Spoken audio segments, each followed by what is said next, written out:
for those who've been paying attention to the space or have some semblance of the flow dynamics, MSOS is quote unquote, an actively managed cannabis ETF.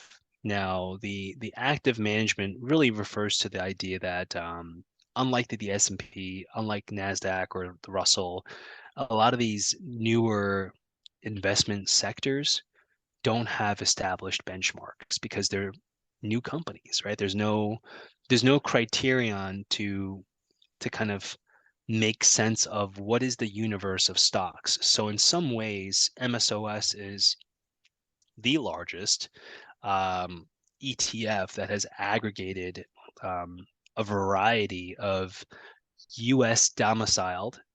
Although I think if you look at their holdings, it's not all US. I think they do have, they have a couple of landlords in there. I don't think they have any of the Tilrays or the Yeah, I don't see Canadian any LPs in LPs. there, any of the Yeah, Canadian LPs. but they exclusively own US based companies that are in the cultivation, the distribution, and the resale of cannabis, listed often on junior exchanges, OTC exchanges outside the US. So the structure, they don't own any of these shares directly, but they have these kind of total return swaps that they use. So again, there's a lot of complexity into the structure, and some of this illiquidity and regulatory uncertainty has contributed to a lot of the pessimism and to the downdrafts that we've seen, quite a big one. It's probably down 90% from the all-time high now. I don't know what that number is. And Green Thumb has been around for a little bit longer, but certainly the ETF from its all-time highs in the 50s is, has drawn down probably about 90%, Yeah, 85 to 90%. right. So a couple key questions for you, and to fill in a couple Yeah. of you covered a lot of ground very quick. A couple key points, and again, it just kind of depends on where you're coming into the story, but one key point is like, if aliens were watching this 1,000 years from now, what I think they would think the strangest about this is an ETF that trades on whatever, New York Stock Exchange or whatever. It's got 430 million AUM. So it's a big ETF, Mm-hmm. but not huge. It only, like Jimmy said, it only buys these mostly 5 ticker symbol tickers. I didn't quite realize the swaps thing. See, I'm not Yeah. super, I didn't quite understand it. So they don't necessarily own CURLF or whatever the ticker is for Curaleaf. Mm-hmm. They're just going to buy the swap, or Yeah. they're going to buy a derivative on it. That's interesting. But the point is, these 5 tickers, the reason they're 5 ticker symbols, like CGC is 3, TLRY is 4. Those are listed on New York Stock Exchange because they operate in Canada. So they can get institutional capital to a greater extent because they're dealing in what is a federally legal substance in Canada. In the United States, it's a Schedule I narcotic. Again, we've been living under a control of a democratic regime for 2 years in the executive suite, House and Senate. And yes, cannabis is a Schedule I narcotic. Hey, Turtle, I'll be right back. I'm going to take out some Schedule 1 narcotics from the kitchen. We're going to wrap this show up high on Schedule I narcotics. Yeah. And so that's a component of it. But so tying it all back, or my question is, so why is it MSOS's fault? Or how could why are they getting blamed? Is it because they attracted all this capital? And I mean, go ahead. Mm-hmm. Yeah, there's 2 parts, and they're kind of self-reinforcing because of the nature of the ETF. So one is that cannabis is a very retail-heavy sector now. Right. There's a general inability for institutional or larger asset managers to even enter the sector because of compliance, because of liquidity, because of a whole bunch of reasons. But secondly, as an actively managed but still cannabis-driven ETF, one could say philosophically that if the company is managing $400 million of assets today, let's say someone wrote a check for $400 million and gave it to this ETF, I don't know that they have a mandate to park it in cash and become a 50% MSOS ETF and 50% cash ETF, right? Right. That is not the reason why people buy MSOS to get half exposure and they are not a one size fits all active manager. Otherwise, they would be doing other things. So what happens is um, you combine the retail heavy nature of the sector, you combine the fully invested kind of raison d'etre of the ETF, and then you add in this swap structure where basically every single transaction they're doing, they're working with a market maker, and market makers are not out to lose money. And one of the things that we talked about that we've seen in market making for small caps, for SPACs, for weed stocks, for these thinly traded illiquid securities, is that market makers don't care if it goes up or down, but they don't want to lose their money. So they do a lot of hedging. And when you're talking about an ETF that's already taking on long exposure via derivatives, right? And not just the underlying.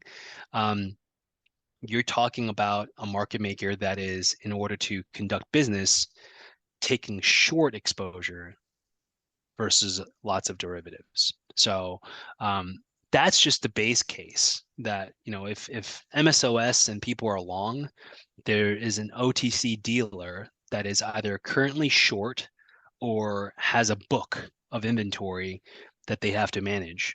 Now, when we saw the retail frenzy dry up in the beginning of 2021, that coincided with the SPAC top, that coincided with the ARC top. A lot of the players who got into the space found themselves holding 100 days of shares outstanding. Like you mentioned, some of these stocks trade like 50,000 shares a day. It could be like 1% of the market cap, and it can move the market cap like 5-6%. Right. Because there's zero liquidity, if you were long, like you were a market maker along and you were selling your inventory, or if you were long like you were an institution that was in this space, um, your only way of hedging your book is to buy puts, because you can't, I mean, and you can short MSOS, which is, effectively shorting via derivatives. But like anyone who was in the space during this bull run that is now down 80 to 90% from the peak, anyone who had the sensibility, or at least the capital to commit to buying puts and hedging the risk, was creating a feedback loop with the market maker. So if you think about um, the market maker already has a book. They're they're notionally short or selling to MSOS that has a long exposure, and now all of a sudden, despite it trading, let's say 100 shares a day, I can make an example. There's like 10,000 shares of put demand. They want to short the sector. Maybe it's to hedge their book. Maybe it's to speculate. Who knows? As a market maker, are you going to then go long these stocks and create the gamma squeeze that AMC and GME went through?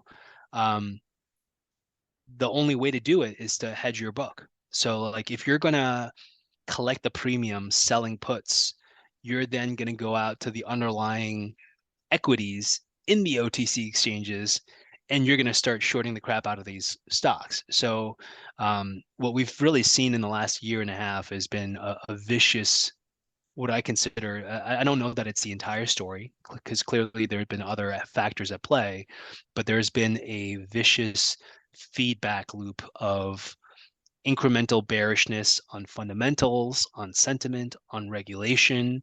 But then you add in the market structure where the only game in town, that this is not so much a class on market making dynamics in OTC versus in kind of more traditional, in the NYSE, where you have just like an agent, right, putting together a bid and an ask. Here, like, there is a markup for every trade because of the way that these stocks trade. So there's a black box of things, but it's pretty clear to, I think, everyone who's still in the sector that the market making dynamics for a very illiquid asset class, if it's even an asset class, has exacerbated a lot of these moves to the downside. That's really interesting. So, because you hear a lot on, if you spend time on the retail heavy forums, right? So Twitter or Seeking Alpha, or especially Twitter, it seems like people talk about a lot about shorts in pot stocks. And I just kind of, my thought has been like, who's getting a borrow? Like who's really Yeah, shorting pot yeah. stocks? I mean, especially now, right here, right now, people want to blame shorts now. It's like, you think their shorts are just pushing things around. Like, so yeah, I guess that's a question. Like, do you think that when people talk about, are people wrong when they say, when retail guys are talking about the shorts pushing down pot stocks? Are they wrong? Are they referring to this market making dynamic with MSOS, which is the marginal buyer? I mean, so so many of these. Conspiratorially speaking, they are wrong, but from the actual market mechanism, that is exactly what's happening. Because the market makers are making a market, they are creating the inventory. When they decide to, hedge their book because someone else is buying a put and they don't want to get caught with a long exposure for something that's going down, there still has not been a lot of transparency around synthetics. I think we've actually seen that in, like, at the height of the craze with GME and AMC, like, some of these market makers were, they actually had synthetic exposure that they were able to create for their own liquidity purposes. So it would not surprise me that on a OTC exchange in Canada, the approved market makers for those various companies, right? Verano, everyone else. Yeah. There is a consortium of CTAs, of market makers who are creating synthetic positions. And now that, when you're as in the money as you are with those synthetics, you've gotten away with it, right? Because Yeah. your P&L is hedged. You're in the green. There's no blow up risk to the system today. Sure. So no, okay, fair. Okay, Yeah. let me hit with this question though. So you look at Verano and Gram F, and it's like, those look like if somebody gave you $10 million of Monopoly money and was like, hey, you have 90 days to spend it like it's real cash.